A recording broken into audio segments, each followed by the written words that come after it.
The way you want to think about negatives in terms of climate is climate danger. That's the key concept. So if you ask, what has happened to climate danger in the last 100 years? It's declined precipitously. Today I sit down with Alex Epstein, author of Fossil Future: Why Global Human Flourishing Requires More Oil, Coal, and Natural Gas, Not Less. They very cleverly masked this anti-human, anti-technology agenda. You look at how glorified being green is, but what does green mean? It just means less impact, right? The ideal green planet is the Earth that would exist had human beings never existed. This is American Thought Leaders, and I'm Yanya Kellick. Alex Epstein, such a pleasure to have you on American Thought Leaders. Hey, my pleasure. Very, very nice location we got here. Absolutely, and very relevant, I think, to what we're going to talk about today. Viewers of this show know that a common mantra of mine is, my goodness, how could the experts have gotten so much wrong over the past few years? It's kind of unbelievable. But you actually, as I read Fossil Future, especially the first few chapters, you talk about exactly how a whole seeming consensus of experts can get things wrong. And I want to start with that. How does that work? I think first of all, it's a great question. And it's something that has really bothered me a lot in my life, because I try to always be historical in my thinking. I think there's a conceit that we can have that, oh, everyone in the past, they were wrong and they were stupid and they did things like slavery and racism and eugenics, but we would never be that stupid. And what we do is obviously right, and the rest of history will view it as right. And that doesn't seem very likely, because that's what the past thought too, right? Even the Germany, when they're voting in Nazism by a plurality, they're in some way thinking they're right. They're thinking they're progressive in the sense of they're forward-looking, and yet you look back and you see that majorities are very often wrong, but also that them being wrong is often connected to the alleged experts. So it's well, these like slavery, racism, these things were viewed as scientific. Eugenics, they have a strong alleged science to them. And so that's scary, where what we're told the experts think can be murderously wrong, not just a little wrong, but murderously wrong.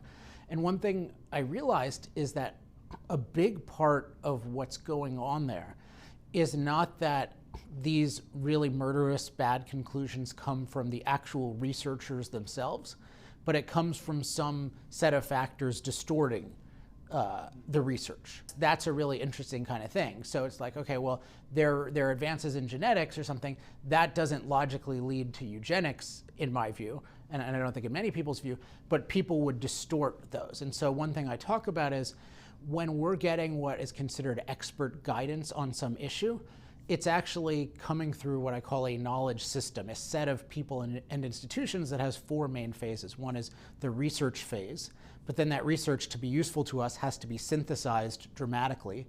And even if all the research is right, which is hard enough in the first place, the synthesis can be way off. And then after that, it has to be further synthesized and what I call disseminated, so that it's accessible to somebody who's just reading the paper and has very limited bandwidth. And then the last step, and this is the least appreciated one, is the evaluation stage. So whatever is the disseminated truth in a field, even if that's true, you could have a totally wrong evaluation. So an example, let's just say you have a disseminated truth that COVID is a new virus and it's significantly dangerous. We don't have antibodies in response to it or whatever. But then people went from that to the policy should be to zero out COVID at all costs, eliminate this one virus at all costs. But whatever the science is, that doesn't follow, right? Because when you're thinking about policy, you can't just think about one virus. You need to think about all the threats to human life and all the potential benefits to human life. So I think COVID's a clear-cut case where whatever the science is, you can see how science can be distorted for a certain evaluation. And the danger is when people say, oh, well, listen to the scientists or listen to the experts. And what they think is, oh, this zero COVID policy is scientific. And the truth is, actually, no one science can ever dictate policy. They can just inform policy. So whatever the best science on COVID is, we want to know, and that's hard enough, as we've seen in many cases. But we should never make the mistake of thinking that a specific set of experts in a specific field can dictate policy. Policy always depends on multiple fields, and it depends on your particular values. And if we don't keep that in mind, we're going to do terrible things and think it's the experts.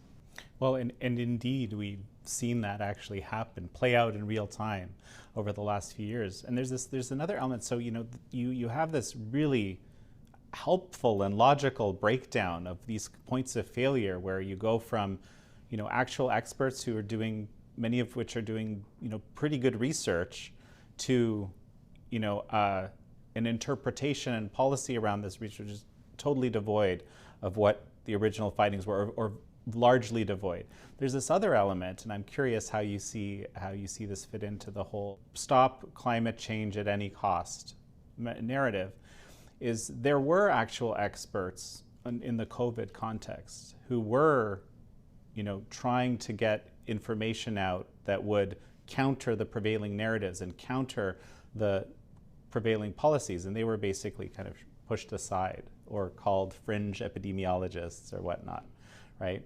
And so this is this other piece. So we kind of need, I've been struggling with this. We need experts to interpret things, but it seems like most experts are really failing us, right?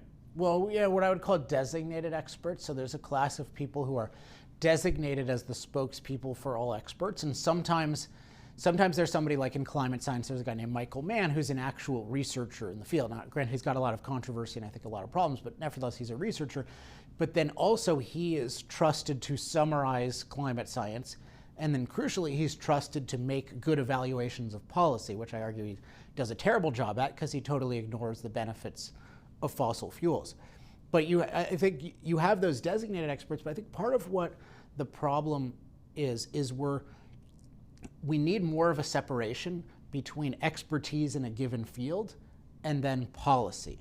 And particularly with policy, we need a very free, kind of open debate about things with openness to a lot of factors. So even think about COVID, whatever, because you can stipulate, even if everyone agreed on the science, there's a lot of different views of what policy should be just based on different risk tolerances and all kinds of things. So one of the dangers I think we saw with COVID is it becomes so political in terms of people want to have a political view that is called the science. And so that doesn't, as I said, the political view can't follow from the science, but part of what it does is it also percolates into science negatively, because anyone in science who's saying anything that would seem to contradict the political narrative is like they become persona non grata. It's no longer, hey, here's a person expressing an opinion, we can take it or leave it.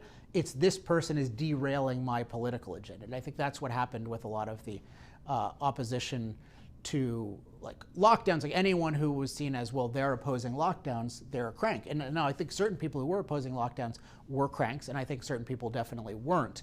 And you get the same thing in with energy and climate. Like anyone who derails the I forget what you put it as, end climate change at all costs narrative, or what's often called the net zero thing. What are they called? They're called climate change denier, and you shouldn't listen to them at all. And you have this even with recognized prestigious climate scientists who have had decades of experience doing this and have real achievements in the field. So somebody like Richard Lindzen, who who's emeritus at MIT and was one of the most impressive people in the field for a long time. Like you have Congress people who are just like, oh, that's an idiot climate denier. It's like, wait a second, you know nothing about this field, right? This is somebody who has real achievement in the field. Even if he's wrong, he knows a lot more than you do, but you feel comfortable dismissing him out of hand, you who know nothing. And I think it's because it's become so political. So Lindzen is just viewed as, this is just a guy getting in the way of my political agenda. So I think we need to separate the political agendas.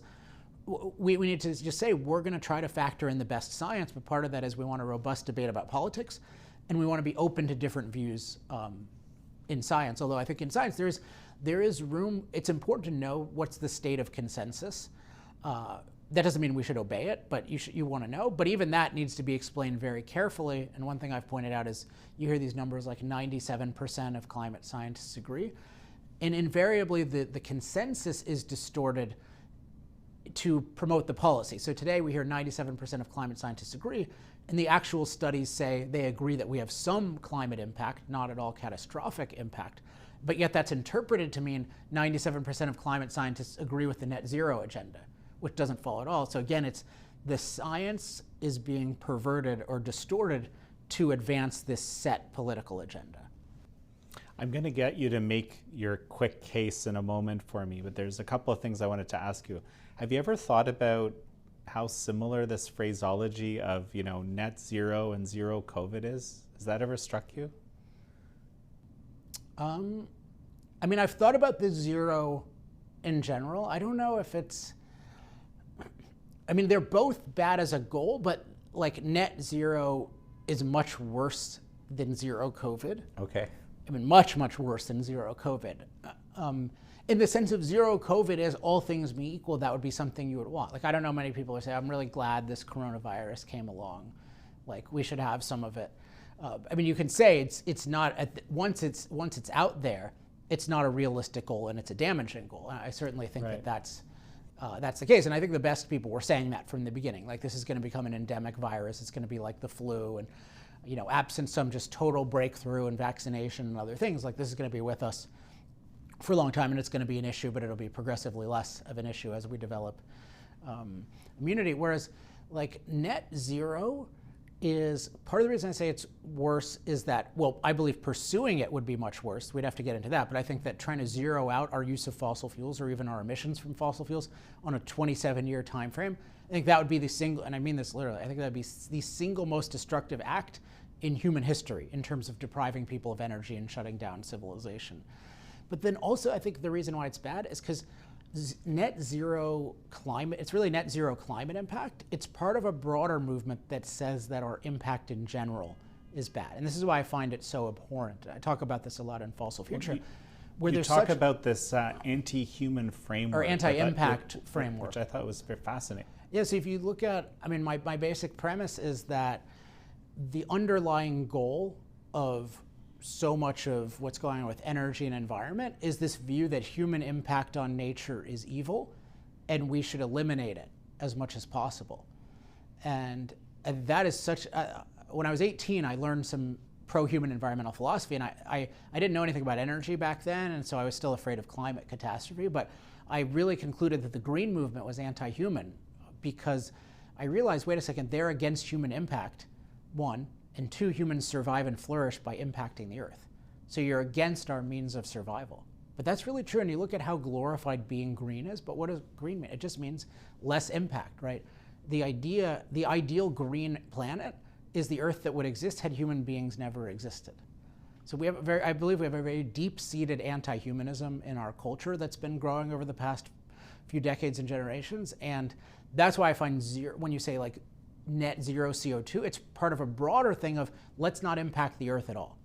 And to me, that's the same as saying let's have a lot fewer humans. Because if somebody said, hey, I'm for zero bear impact, that means you want to kill all the bears, right? And I think it's the same thing. Like, to be against human impact is to be against human life, because again, we survive and flourish via impact. Wow, this is beginning to sound a bit like the depopulation agenda I keep hearing about. Well, it's the underlying idea, right? But and that's sometimes viewed as conspiracy, but if you look at the history of it, this was a very overt belief during the early modern environmental movements in the late 60s and in the 70s. Depopulation, and usually put as, well, we have a problem with overpopulation. Well, how do you solve a problem with overpopulation? You depopulate. There's no other solution to it, quote unquote. And that was a very popular idea. Like Paul Ehrlich, his ideas never seem to die. No matter, he's the most wrong person in recent history. Just every prediction he makes is 180 degrees wrong. He says the world will end and it gets much better. But he, in the 60s, he was on like the Johnny Carson show many, many times, which, and just tell, that's just considered you're a totally normal person. I mean, imagine somebody who's on, Jimmy Kimmel and Jimmy Fallon and all these different shows. That was just a normal idea, as was, interestingly, anti-technology. So in the 70s, it was quite common for environmental activists to say, we're against technology. And basically what they learned is both of those are bad messaging. So if you put it as impact, if you put it as we're anti-population and anti-technology, it's too literal. It's too literally anti-human, and so people pick up on it. But if you say I'm against impact, what happens is impact is a vague term in the sense of impact can mean impacts that harm us or impacts that help us. So when people think, oh, we want to minimize impact, they just think, oh, we want less air pollution or less water pollution or less unnecessary destruction of natural beauty. You think, oh, great, sign me up, like get me on that minimize impact bus. But wait a second, minimize human impact also means minimize farms, factories, roads, everything that makes the world livable for 8 billion people. And so they very cleverly masked this anti-human, anti-technology agenda under, oh, let's minimize impact. But that's why I like to take it literally, like, wait a second, we survive by impact. And so what my argument is, we should replace this with what I call a human flourishing perspective, which is we want the Earth to be as good a place as possible for human flourishing, which means we need to have as much positive impact as possible. We want to maximize our positive impacts, and we want to minimize our negative impacts, and that's going to allow us to really to have a world that 8 billion people can enjoy, including things like natural beauty and clean air and clean water. Or possibly, or more, right, I guess. But or more than 8 billion? Yeah. Yeah, well, but I mean, we have a lot of depopulation population reduction problems. Yeah, I mean, my view is there's nothing, I mean, we could easily have twice the population if you have free countries that are allowed to use technology, because the basic elements in terms of like food and water, like we have limitless ability to produce those, provided that we're not restricted in our ability to create value. But the green movement is totally attacking that. Right. Well, so let's take this moment and give me your case, like the sort of the elevator pitch version, because your book is I'm just going to commend you here. You're an incredibly logical thinker, and you take people through basically all the way from the beginnings of the issues with the existing arguments to all the way through to what does a good world look like? What does human flourishing look like, right? And what is a positive vision with fossil fuels? So, but give me the sort of the short version of your argument here. So the subtitle of the book is, so it's called Fossil Future, and then Why Global Human Flourishing Requires More Oil, Coal, and Natural Gas, Not Less. And so the first part we've talked about a bit, so global human flourishing, but it's important that I'm putting it in terms of global human flourishing, because the prevailing way of thinking of it is our goal should be to eliminate our impact in general, but particularly our CO2 emissions. In my view, that is a bad goal. Even if CO2 emissions are like a way bigger challenge than I think they are, it can't be your main goal. It's like COVID, right? It's like even with eliminating COVID cannot be your main goal. At most, it's an it's an aspect of promoting human flourishing. So one is just we should be thinking, if we're thinking about global issues, it should be about global human flourishing. So that's a very distinctive thing, because my argument is 99% of thinkers on this topic are not thinking in terms of global human flourishing. They're thinking in terms of eliminating CO2 emissions. And my evidence is, how many countries have made an energy abundance pledge? How many countries have made a human flourishing pledge? How many companies have? How many financial institutions have? All the countries and major companies and financial institutions, they all have net zero pledges. So their animating moral goal is no climate impact. And I think the first thing is to step back and say that's the wrong goal. So absent whatever the science is, like the goal should be global human flourishing. Climate is at most one aspect of that. So that's why I stress that. And then when you're thinking about, so I'm saying more oil, coal, and natural gas, not less. And then the next thing I say, I mean, it's ordered a little differently in the book, is that if we're thinking about should we continue using fossil fuels, that's oil, coal, and natural gas, should we diminish them, should we increase them, you're looking at it from a human flourishing perspective, and essential to doing that is you need to carefully weigh the benefits and the negative side effects of that. And I argue that in our culture, we tend to only look at negative side effects and not benefits, and that's a terrible, terrible way of thinking of it. So for example, I mentioned this guy, Michael Mann. He has a whole book on fossil fuels and climate, but when he talks about food, he only talks about, hey, what are the negative side effects of fossil fuel use on food? And that's a fine thing to look at it's a good thing to look at insofar as you're doing it accurately, which I don't think he is, but revealingly, he has nothing about the benefits of fossil fuels to food, even though fossil fuels literally make it possible to feed 8 billion people, because they provide the fuel for all the amazing agricultural equipment, particularly diesel fuel, which is very hard to replace. And also they provide natural gas, which is the basis of modern fertilizer that allows us to feed 8 billion people. So my view is you need to carefully weigh the benefits and side effects. And actually my argument is if you do that, it's pretty obvious that we need more fossil fuels. And the basic reason is the benefits of having what I call cost-effective energy, so low-cost, reliable energy that's versatile, it can power every type of machine, that's scalable, that can provide energy for billions of people in thousands of places. That's literally the difference between poverty and prosperity. between danger and safety. Like when you have a lot of energy, you have an abundant and safe world. When you don't, you have a deficient and dangerous world. So the benefits are so huge. They're desperately needed. So there are 6 billion people who use an amount of energy that we in the US would consider unacceptable. There are 3 billion people of those who are using less electricity in their lives than a typical refrigerator of ours. So you just think about the world, energy is so crucial, it's so desperately needed, and then nothing is close to fossil fuels for the next several decades. Fossil fuels are 80% of the world's energy. They're still growing. They're growing particularly in parts of the world that care most about cost-effective energy, such as China, which I just posted on Twitter today, has more coal plants in the pipeline than we have coal plants, period. They have more new coal plants planned to last 40 plus years than we have coal plants, period. Never mind their huge inventory of existing coal plants. So fossil fuels are uniquely cost-effective for the foreseeable future. So you've got this thing that's crucial to life. Billions more people need it. Fossil fuels are uniquely able to provide it. And then the final thing, because everyone is concerned about climate, is fossil fuels actually make us safer from climate. They give us an ability to neutralize climate danger. So for example, not just heating and cooling, although that saves millions of lives, but building sturdy buildings using high energy machines, and maybe most significantly, alleviating drought through irrigation and through crop transport. Drought is historically the biggest climate killer. It used to kill millions of people a year, like 10 million people some years adjusted for population. Now it's less than 1/100th of that.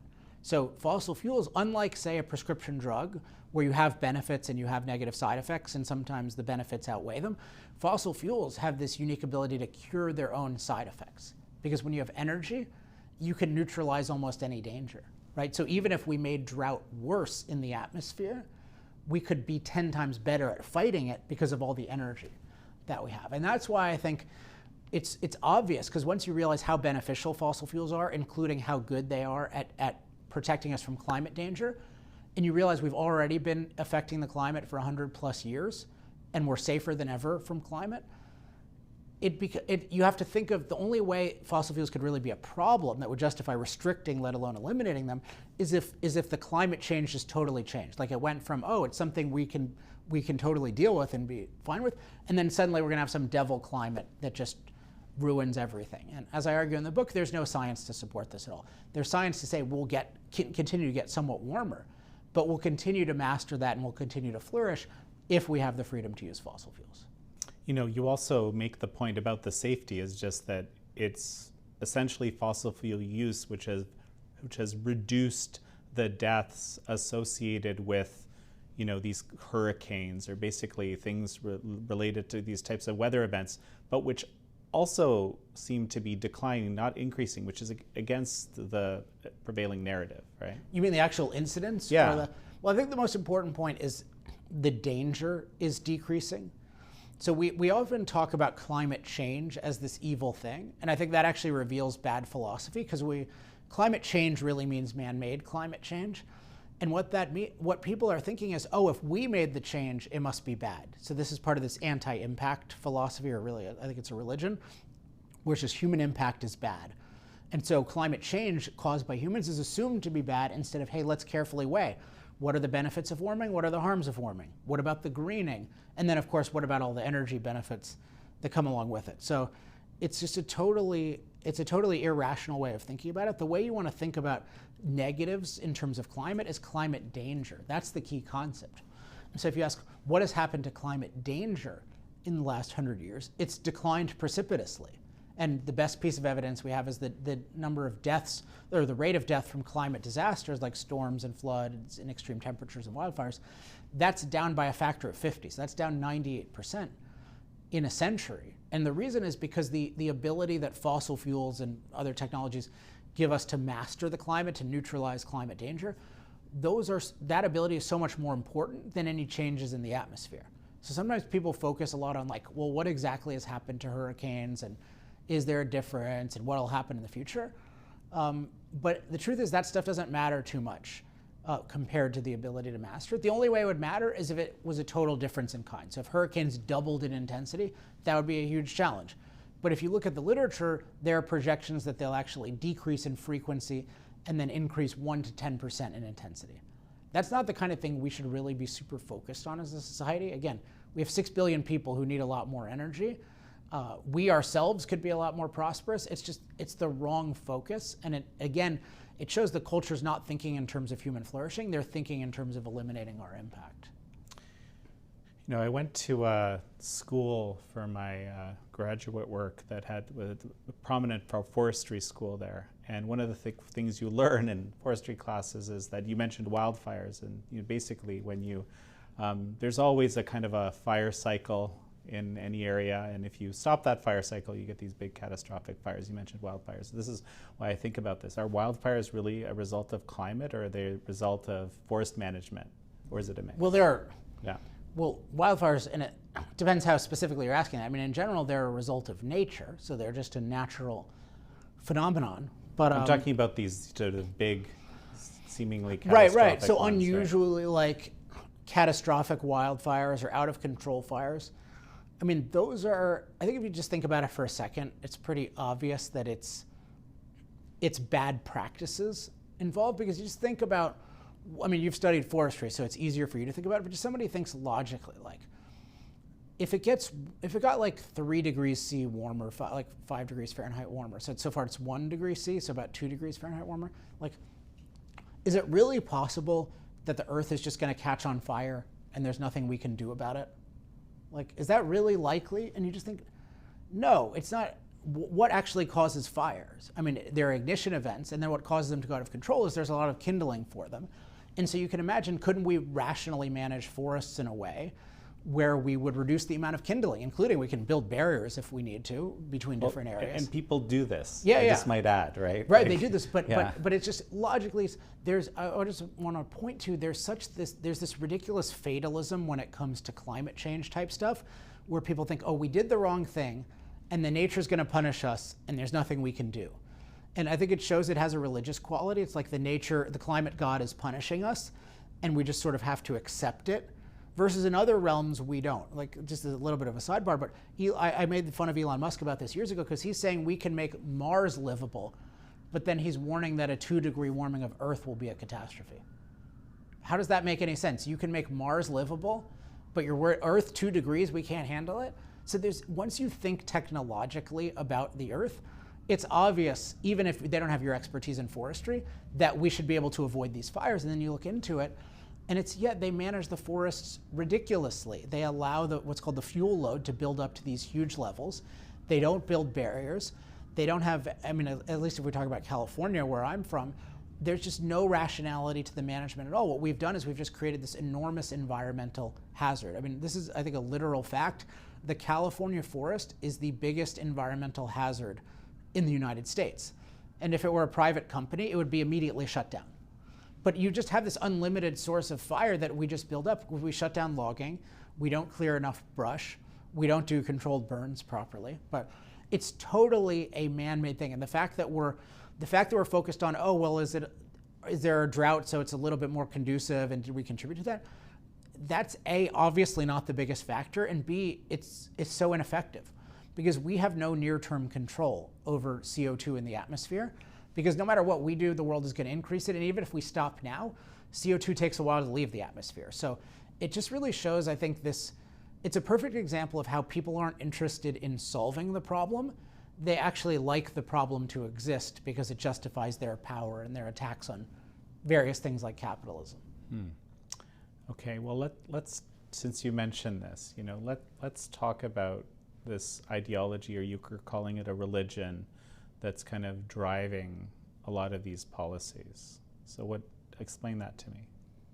So I call this the anti-impact framework, and I'll summarize it in one sentence, and then we can go into it. But I think the core of it is the idea that human impact on nature is intrinsically immoral and inevitably self-destructive. I think those are the key elements of it. So intrinsically immoral for us to impact nature, and then inevitably self-destructive. And so you can see this with the climate issue. Climate change, us impacting climate, which is what it means in practice, like, that's viewed as just a wrong thing, which is very odd, because if you think about it logically, we would like to be able to change some aspects of the climate. Like, we'd like to neutralize, say, Hurricane Ian in Florida, that was fairly recent. But notice that it's just climate change is just viewed as wrong. We shouldn't be doing it. It's playing God. It's tampering with nature, et cetera. And then the view is, well, so it has a quality of a commandment. Like I think of the environmental religion, its number one commandment is thou shalt not impact nature. And then, and really today it's thou shalt not impact climate. Again, that's viewed as the highest goal in all of society, is to not impact climate. That's what net zero means. But then notice if we violate the commandment, we get punished. And the world is going to become a hellish place. And notice all the consequences of climate change, they're supposed to be all bad. Like, think about how impossible that is, just logically. Like, how is it that, so what happens physically is we increase CO2 in the atmosphere. That has a warming and greening impact. The warming impact affects other parts of the climate system like storms and, other precipitation related things. How is it possible that all of that would be bad for everyone? It makes no sense, right? You're just changing a system. There will be good and bad. And my view is what matters is our ability to deal with it anyway. But it shows that it's really viewed as like we upset the climate gods and the climate gods are punishing us. It does have that quality to it. And the way I elaborated this is the goal is eliminating human impact. So I think that's the goal of the religion, or I sometimes call it the framework. And then the assumption, the reason that the view that it's self-destructive, the earth is going to punish us, I call this the delicate nurturer assumption, delicate nurturer. So the view that earth exists in a delicate nurturing balance, and you've probably heard delicate balance, you hear it in Disney movies, you see it in academic papers. But the three elements I think of the balance are it's stable, so it doesn't change too much. It's sufficient, it gives us enough resources as long as we're not too greedy. And it's safe, it won't endanger us much. And then the view of humans is we are what I call parasite polluters. So we just take from the earth and we ruin the earth. And on this view, our impact is bad. So the more we impact the earth is destroyed. And that's why you have all these catastrophists predicting the end of the world. And it doesn't happen, but they keep thinking it's right. And it has that quality where you have, an end of days view, like, oh, like everyone is going to die on this date, and then they don't. But then usually the people who keep believing it for the next date, like if they still believe in some, some guy on earth who keeps saying this, like, and it's similar as we believe in the delicate nurturer, and as long as we believe in the delicate nurturer, we're going to believe that catastrophe is imminent. So it's really, again, we shouldn't impact nature, and if we do, the delicate nurturer is going to punish us. Well, let me ask you about this. One thing that I've been observing, and it's kind of a theme that has come out in all the different areas I cover on American thought leaders, is kind of the increase of the relativist view of the world and of reality, frankly. And that reality is purely what I perceive. And of course, there's only so many people that can believe that because, as they say, reality has a way of punching you in the face when you stray from it too much. Right. But I'm wondering how much you think that has influenced things, because I see it everywhere, and it's something maybe a little bit different. I'm curious how you, because I see it a lot of places. I'm curious how you think of it here, because in some ways it presents as the opposite, in the sense of there's a dogma element where it's just listen to the scientists, but the scientists are viewed as they have like the pure access to reality. But it's kind of like a religious leader where it's just like they have the access to the deity. So it's like, just listen to Michael Mann. He's the scientist, just do what he says. So I'm curious I'm curious how you might see relativism. Relativism and dogmatism aren't exactly, they go together in different ways. But. Sure. Well, I'll just tell you my kind of observation and sort of in different areas. Just, people living more and more in the virtual world on screens. Let's say that, it's easier for me to believe. It's easier for me to just say, this is what I believe and this is reality. If this way of thinking has kind of crept into my view of the world because it's been, taught in the academy or taught in grade school and so forth. And so, let's take, this idea that if I don't, social distance, I'm going to kill grandma or something. There's all sorts of these mantras where on the face of it, when you sit down and think about it for a moment, you're like, this doesn't make sense, right? And it wasn't like you believed this before, right? This idea just kind of came in. Of course, maybe it was propagandized quite heavily, but somehow a lot of us accepted it, very well-meaning people. Right, and this is one example, but there's a million of them, and especially over the last few years, this kind of thing keeps recurring, and you have all these well-meaning people pursuing something that patently on the face of it, when you really think about it logically for a moment, seems kind of absurd, right? That's what I'm thinking about. It's interesting, but do you think they hold it as relativistic? Because it is weird, because there's a certain kind of relativist view, particularly on matters of science, where it's just like nobody knows what's true, and that's wrong. Like there's no knowledge or anything like that. But then, and that has a lot of problems with it. But then there's also just, well, science is whatever the scientists say, and what you really want is no, science is a method.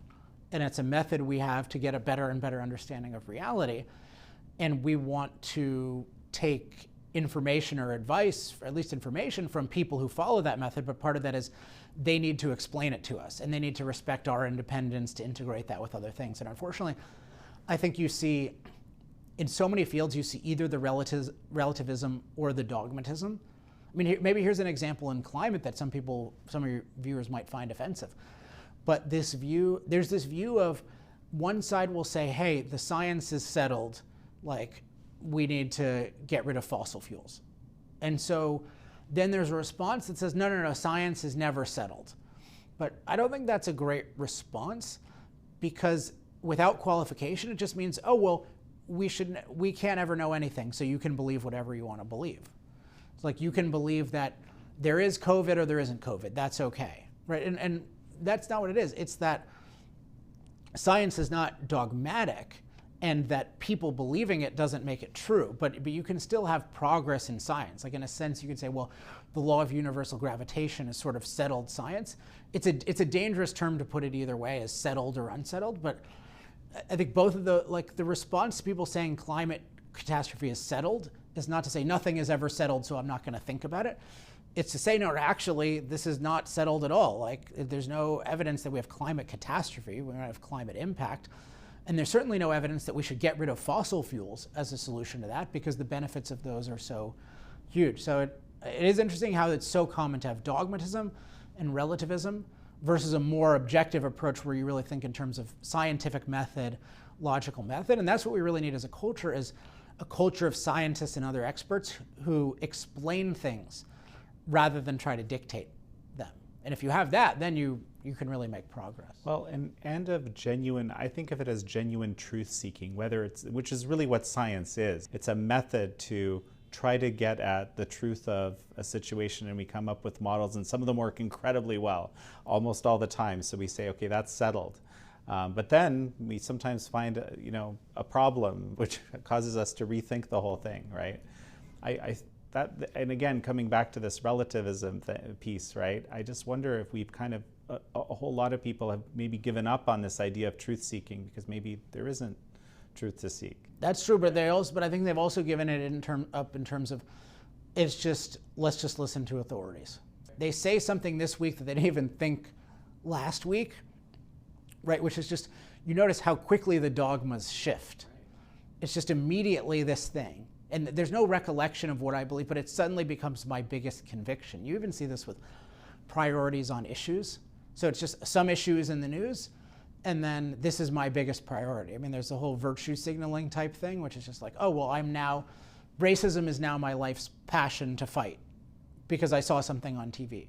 And it's like, or like there's a storm this week, and so now climate change is my focus, and so it's a problem. Global warming, it was global warming at one point, then it shifted to climate change. But this idea, and it's been, if we want to call it the fad, or the way you're supposed to think, or you're relegated to the margins of society for quite some time. This one seems to have incredible longevity. What are the things that can kind of truly challenge such a long-standing perception, which, you argue pretty convincingly is not accurate?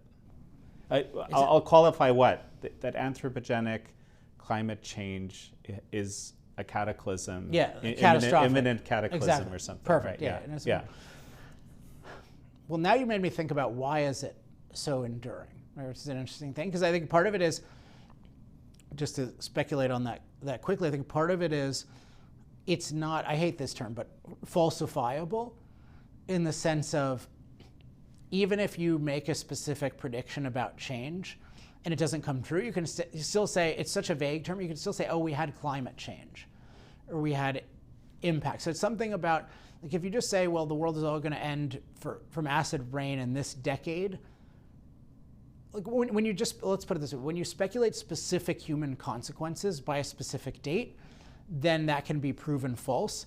If you just say something vague like the climate is going to change and it's going to be really bad, then no matter what happens, it's easier to claim vindication, which is part of what's happened. You had predictions, it's vague enough, and you can, no matter what happens, you can sort of say you were right, because the Greens got burned on so many predictions like, oh, well, England is going to not exist mostly by this year. And so they start making vaguer and vaguer predictions. But the other thing is, because it deals with our use of fossil fuels and specifically our CO2 emissions, it deals with a ubiquitous aspect of life. And if you're claiming a ubiquitous aspect of life is very damaging, that justifies unlimited control, which was actually part of the appeal of COVID to people, right? Is that breathing was considered dangerous. And so you had the right to control everyone's physical location indefinitely. So you saw that some people loved that idea. It wasn't just, oh, there's a danger, it's an emergency, let's just everyone sit in their home for a week while we figure things out. It's no, we might do this indefinitely. There was a lust for power with some of the people. So I think it has this, you can claim to be right even if you're wrong, and you get to control everything if it's true. So, I mean, I think the key is just making the two things. I mean, one is making the distinction between climate impact and climate catastrophe. I think that's a huge one. And then the other thing I mentioned is bringing up the benefits of fossil fuels. And another way to think of it is what we should be really thinking of climate-wise with fossil fuels is fossil fuels have made the climate far safer. Like that's the real narrative. Like imagine somebody just came here from 100 years ago in a time machine. So like young Jan came, you came here just 100 years ago. Your experience of climate, if you just watched for a year what happened around the world, would be, your dominant experience would be, wow, climate danger has plummeted. That would be your overwhelming, I guarantee you it would not be the climate sucks now. That would not be your experience at all. I mean, maybe you could tell, oh, it's 2 degrees warmer or something, but probably not, right? What you'd see is, oh my gosh, when I was alive, like it was common for 3 million Chinese people to get wiped out by drought and famine, and that doesn't happen anymore. Or it's common for a few 100,000 people to get wiped out by a storm, or it would take years to recover from these events. And it's not like that, or a heat wave, could kill so many babies so easily. It's not like that anymore because we have such a mastery over climate. That's the real story. And I think my focus is let's reframe the whole thing where we're talking about human flourishing and we're talking about both positives and negatives of fossil fuels. And let's tell the true story. So one way I put it that's efficient is fossil fuels didn't take a safe climate and make it dangerous. They took a dangerous climate and made it safe. That's the real story. And part of that story is, yeah, we've had somewhat of a warming impact on the climate. That's only part of the story. And often people, they try to deal with things by just reacting to them, whereas often the solution is to reframe them. Well, one of the themes that I keep getting as I was reading your book, as we're speaking right now, is that we've all kind of lost this ability to do cost-benefit analysis, which is exactly what you're saying. Like the real story is, let's look at the costs and benefits, and wow, do the benefits ever outweigh the costs? Yeah. Right. And that's another way of saying, I mean, I think of it as, weighing the benefits and the side effects. And maybe a general thing is, I talk about this in chapter 11 of the book. It's called Reframing the Conversation and Arguing to 100. And it's advice on how to talk about this issue, but I hope that other pro-freedom people take it on other issues. And it's, just very quickly, I introduced the idea of arguing to 100 versus arguing to 0. And basically arguing to 100 means that you say, this is my goal, and then you argue that your policies get you to the good goal. So like the net zero people say the goal is to eliminate our impact on climate, and the Green New Deal will get us there. Now, I totally disagree with the goal and the policy, but that's a good model of how to fight for things. If you disagree with the direction of policy, usually I think you should challenge the goal. But usually often what people do, let's just say often, is they'll say, no, I agree with the goal of net zero, but the Green New Deal is inefficient, or it's not the right way to get there. And they try to shoot down the Green New Deal. I call this arguing to zero, because they just try to zero out the other person's policies, but they don't challenge the goal. Versus my thing is, no, I don't agree with net zero as a goal. That's a bad goal. Let's have the goal as global human flourishing, And then let's look at the policies that, if you weigh the benefits and the side effects of the technologies involved, like what are the best policies to get there? And that's why I believe in energy freedom, including freedom for fossil fuels and nuclear and everything else. But I think in general, pro-freedom people need to more, what I call, reframe and argue to 100. If the debate's going in a direction you don't want, you should expect that the framing is bad and needs to be changed. Don't just react to the framing and try to come up with another clever way to shoot them down, because even if you shoot them down 100% in one instance, you can't shoot down the direction if they're setting the direction. And that's such a powerful lesson, that, looking at the frame and deciding whether that is what actually makes sense in the first place. Powerful lesson to carry forward for all of us. Alex Epstein, it's such a pleasure to have you on the show. Thanks so much for having me. Thank you all for joining Alex Epstein and me on this episode of American Thought Leaders. I'm your host, Yanya Kellick.